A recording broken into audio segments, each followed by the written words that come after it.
I think Dwyer. Yeah. But now you are going to mention Guitarist. I do not know. I bet this has nothing whatsoever to do with the band. I knew what I wanted to do and I knew exactly how to go about doing it.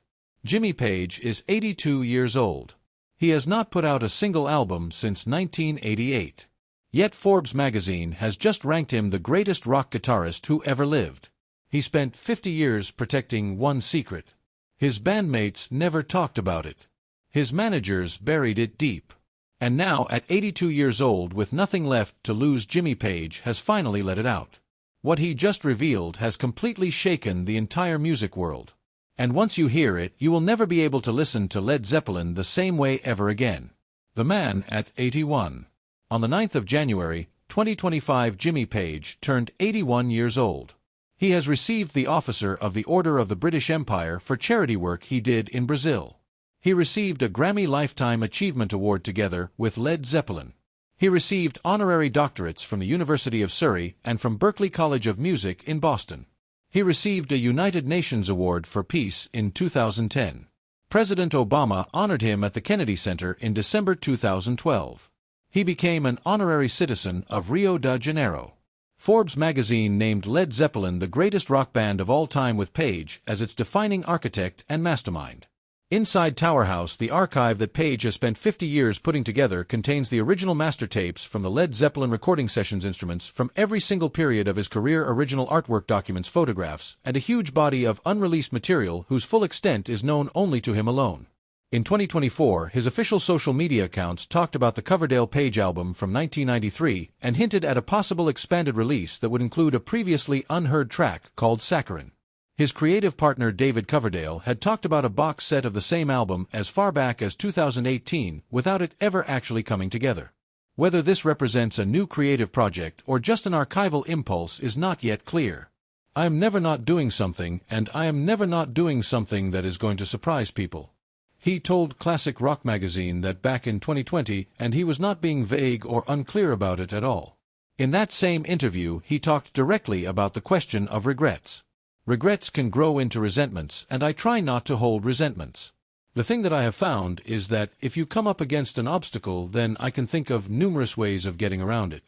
And whether that is musically or not, I think it is good to be able to think in a more positive way than a negative way.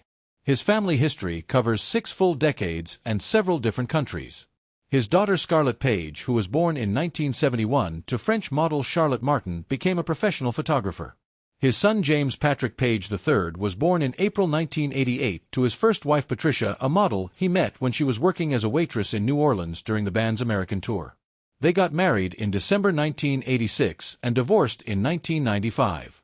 His 2 daughters Sophia Jade and Ashen Joseanne were born to his second wife Jimena Gomez Paracha, whom he met during the No Quarter Tour in 1994. Jimena founded the Action for Brazil's Children Trust in 1998, which was the very charity that earned Page his OBE. And then there is Scarlet Sabet, who is 35 years old and has been with Page for nearly a decade inside Tower House. She shares a first name with his eldest daughter, which is a coincidence that the tabloids have pointed out repeatedly. In a 2020 interview with Tatler magazine, sitting inside the very house that Page refused to let David Bowie by Sabet described the age gap between them. It is funny because on paper there is a massive difference, but when he is standing right in front of me, it is not something I feel at all. It is not something that gets in our way.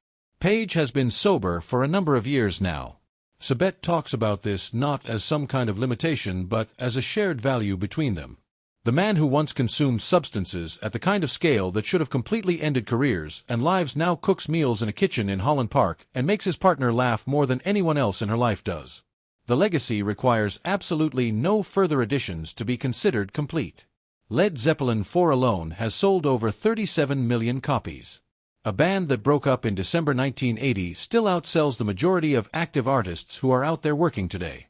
The man who designed every single aspect of that entire machine, from the guitar sounds to the album artwork to the occult symbols pressed into the vinyl to the record label to the touring percentage deals that permanently rewrote the rules of the entire music industry, is alive, sober, productive, and sitting inside the most extraordinary house in Holland Park, surrounded by everything he ever made and by every available sign still not finished making things. Bob Spitz, who spent years researching the most detailed biography ever written about Led Zeppelin, concluded that what Page built was not just music but a method. And methods, unlike careers, do not simply come to an end. But none of this makes any sense unless you know where it all started. And it started in a house in Surrey in 1956, with an abandoned guitar that nobody came to claim and a 12-year-old boy who decided very quietly that it belonged to him. A boy, a guitar, and a destiny. Here is something that almost nobody ever talks about when they talk about Jimmy Page. Right now, Jimmy Page is living in a Victorian Gothic mansion in Holland Park in London that he bought in 1972 specifically because David Bowie wanted it. And Jimmy Page simply refused to let him have it. He outbid Bowie. He won. He moved in. And he has been inside that house with its medieval painted ceilings and its stained glass windows and its walls lined with original Led Zeppelin master tapes ever since. The house is called Tower House. It was designed in 1875 by the Victorian architect William Burgess, who built it as a monument to his own personal obsessions. Every single room is a completely different world. The ceilings are painted gold. The fireplaces are carved with mythological figures. There are stained glass windows so intricate and detailed that they took skilled craftsmen years to complete. And inside all of this extraordinary Victorian architecture, Jimmy Page has been sitting quietly for over 50 years tending an archive and doing things that the world mostly does not hear about at all. One of those things started in late 2013. Page walked into World's End Bookshop on the King's Road in Chelsea and attended a poetry reading. The poet was a young woman named Scarlet Sabet. She was 24 years old, of Iranian and Scottish-French background, and she had just self-published her very first collection of poems. Page sat in the audience and watched her perform. He described what happened in a later interview with Interview magazine, saying, and these are his exact words, "The whole place hushed. After the reading, he waited. He walked up to her and introduced himself. They became friends first. In August of 2014, they began an actual relationship. When the tabloids found out in January of 2015, the reaction was almost comically predictable. Every single newspaper in Britain ran the age gap calculation. He was 71 years old. She was 25. The media coverage was so intense that Page had to hire private security guards to escort Sabet to her job at the Chelsea Arts Club. In a 2020 interview with Tatler magazine that was conducted inside Tower House itself, Sabet described that moment. At the time, it felt very uncomfortable. I felt like my whole life was going to be over. I had such a deep sense of shame about the entire thing. And yet the relationship did not collapse under the weight of all that attention. It only grew deeper and stronger. By 2019, Page had produced a spoken word album for Sabet that was recorded in the basement studio of Tower House called Catalyst. In that same Tatler interview, Sabet offered a description of Page that has appeared in almost none of the coverage of him across 5 full decades. She said, "He is not just my partner. He is my best friend and the person who makes me laugh the most. He does not drink. He has seen all sides of that coin.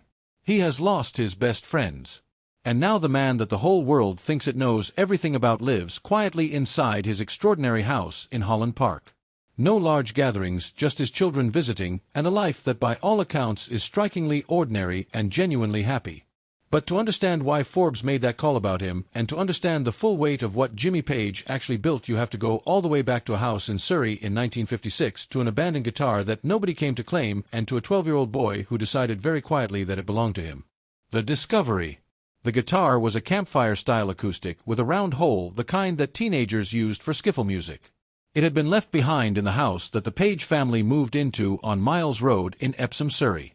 Nobody ever came to collect it. Nobody explained why it was there.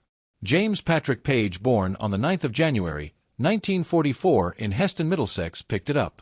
He would not put it down for the rest of his life. What is really important to understand about the way Jimmy Page learned to play is that he learned it almost entirely on his own. He took a few lessons in Kingston. He rejected formal instruction almost immediately. He later told Guitar Player magazine, "I got bored, so I learned by listening to records. It became a very personal journey for me." The records he was listening to were remarkable for a Surrey schoolboy in the mid-1950s.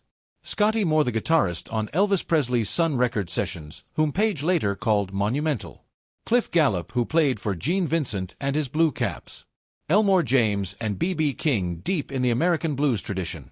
And Lonnie Donegan, the British skiffle pioneer whose raw and percussive approach hit Page like an electric shock and made him truly believe that making music was something he could actually do himself.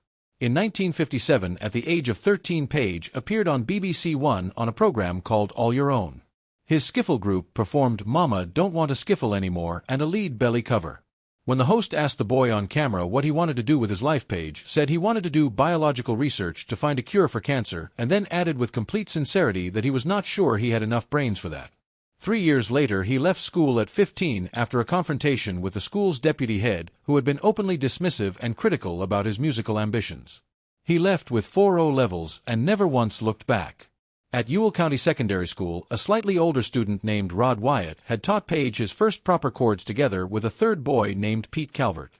The group used to practice at Jimmy's house. Page brought his guitar to school every single day.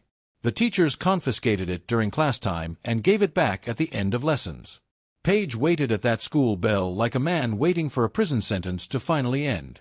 The teenager who left school carrying a guitar and 4 O-levels was about to take a detour through illness and art college that would entirely by accident turn him into the most recorded session guitarist in the entire history of British popular music. The appearance. After leaving school, Page joined Neil Christian's touring band called the Crusaders, playing Chuck Berry and Jerry Lee Lewis covers all around England. The pace of the work was absolutely punishing. After nearly 2 years of constant travel and terrible accommodation, his body completely gave out on him. He contracted glandular fever, the kind that keeps coming back every 2 months and drains a person down to the point of near total collapse. He had to stop touring. He enrolled at Sutton Art College in Surrey to recover. Page kept right on playing through his illness, and on Thursday evenings he performed with the Interval Band at the Marquee Club on Oxford Street in London. Night after night he stood in the same room as Jeff Beck, Eric Clapton, and Ginger Baker. All of them young, all of them hungry, all of them fiercely competing over who could play what. Page got noticed. A man named John Gibb caught one of his performances and asked him to come in and record. Shortly after that, Mike Leander at Decca Records offered him regular studio work. His first Decca session, recorded on the 2nd of January, 1963, was a track called Diamonds by Jet Harris and Tony Meehan. It reached number 1 on the UK singles chart within just a few weeks. Page was 19 years old. What followed was one of the most remarkable parallel careers in all of rock history. A young man playing on the records that defined an entire generation while remaining almost completely uncredited and invisible to the public. In the studios, he was known as Lil Jim P to distinguish him from Big Jim Sullivan, who was the other dominant session guitarist of that era. Together, the two of them formed a kind of guitar insurance system for the entire London music industry. If you needed a guitarist, you called one of them. The list of recordings that Page appeared on between 1963 and 1966 is almost impossible to fully absorb and take in. He played rhythm guitar on The Who's debut single, I Can't Explain. He played acoustic 12-string on 2 tracks of the Kinks' debut album. He appeared on Marianne Faithfull's As Tears Go By. He appeared beneath John Barry's orchestral arrangement on Shirley Bassey's Goldfinger for the James Bond film. He appeared on sessions for Donovan Joe Cocker, David Bowie's early Manish Boys recordings, Petula Clark, Tom Jones, and Cliff Richard. One industry estimate places Page on approximately 60% of all recordings that reached the UK top 10 between 1963